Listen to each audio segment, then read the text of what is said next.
Hi, today we're going to be talking about how to read your schedule once you get it. So, when you first look at it, you might see some miscellaneous information up here, and that's going to be any sports you signed up for, any clubs, but prior to that you probably haven't signed up for any clubs, so that might be blank up there.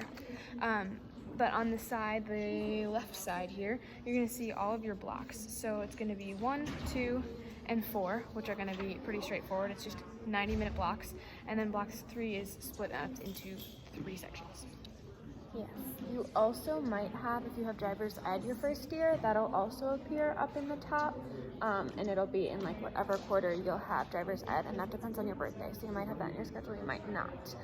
Then 3A, B, and C is split up into 3 parts. Each block is roughly 46 minutes. It'll depend obviously whether it's a Wednesday or not, because schedules are different on Wednesday.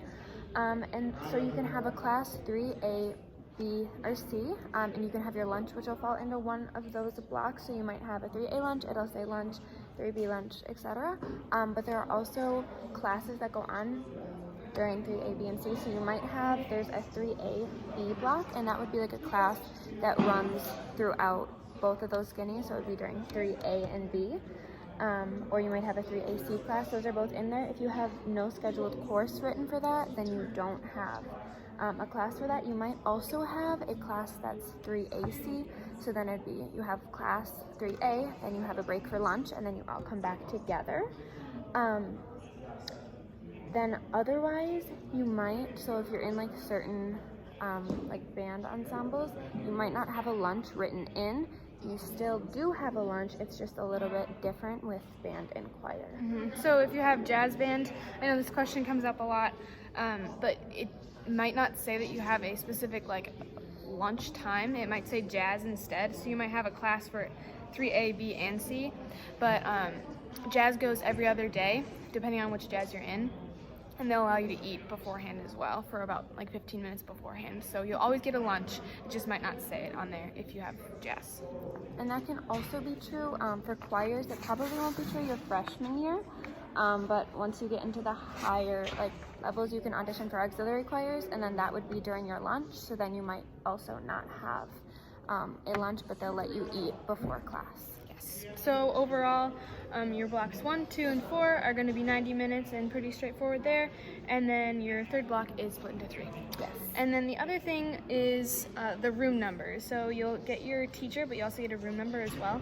If it starts with a 0, it's in the basement. A 1, it's on the first floor. And then a 2, it's going to be on the second floor. So pretty straightforward there, but it goes in order once you get up there, and it's kind of a big loop. If you ever get lost at all, feel free to ask any teachers, but then you kind of know like the general area by looking at that first number.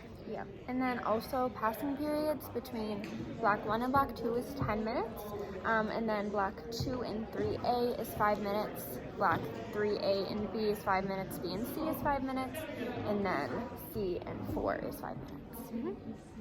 Yeah, and I think that's pretty much it. Hello, I'm Emily. And I'm Kasdan. And we play for the varsity girls soccer team, and we're going to go over some sports expectations. The first one is that you need a physical to participate. And yellow card. And you have to agree to do the drug testing, so signing up for Life Force. You need to have at least a 1.5 GPA and be passing your classes. And you have to be present the whole entire school day, not unexcused to participate in games or practices. All injuries must be reported to the athletic office. You also have to be responsible for your athletic equipment. And the school's equipment. Don't wear your uniforms outside of designated times, and make sure you're responsible because you will be charged for things that you break. You also can't be in any other sporting events. So if you're playing one sport for the high school, you can't be playing club with another program. And then lastly, don't go on vacation in the middle of the season. That's just not very smart. That's all. Good luck. It's kind of a secluded area in the school that many people don't know about. Let's go.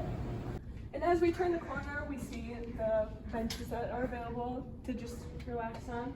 And we have a whole bunch of practice rooms available for use. This is the other band room where the wind ensemble practices. All right, this is the band locker room. This is where a lot of people will keep their instruments, mainly like smaller instruments and stuff like that. All right, so this is the band room where symphonic band and concert band perform.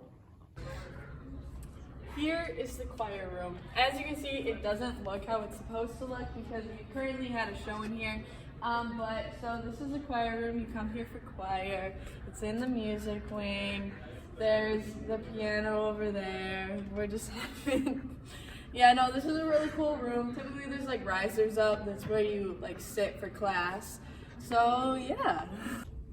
Alright, so this is the drum room. This is where a lot of the theater classes come if the auditorium is unavailable. All the auxiliary choirs come in here to rehearse, and then we use like these mirrors and tables and stuff for productions and getting ready. And these are the music wing bathrooms that are hidden in the back and available for use. Alright, and then right here we have Miss Boots' office, if any music wing kids need her. And then over here we have Wagner's office, and then in the choir room will be Miss Westfall's office. Hi, my name is Sam. This is Abby. Today we're going to be talking about how to know your way around the school. So to start, if you look at your schedule and you see the room number for your classes, you'll see if it starts with the 0, then it'll be in the basement. If it starts with the 1, it's on the first floor. And then if it starts with the 2, it's on the second floor. Okay, so for the general layout of the school, the bottom floor is going to just be a hallway with your classes, and then the first and second floor will just be a square with a hallway building off of that. And then if you ever get turned around and you forget what floor you're on, you'll know if you look at the floor tiles what color they are. So in the basement, the floor tiles are yellow, and then on the first floor they're blue, and on the second floor they're red. And then also the classes that are in the same subject are near each other. So in the basement you'll find social studies and foreign language, and then on the first floor you'll find English, tech ed, foods, and then other extracurriculars. And then on the top floor you have science, math, English, and business. And then lastly, outside of the school in the back is just a building for tech ed classes. So yeah. Welcome to KHS freshmen. We're gonna lay out the rules of the parking lot for you.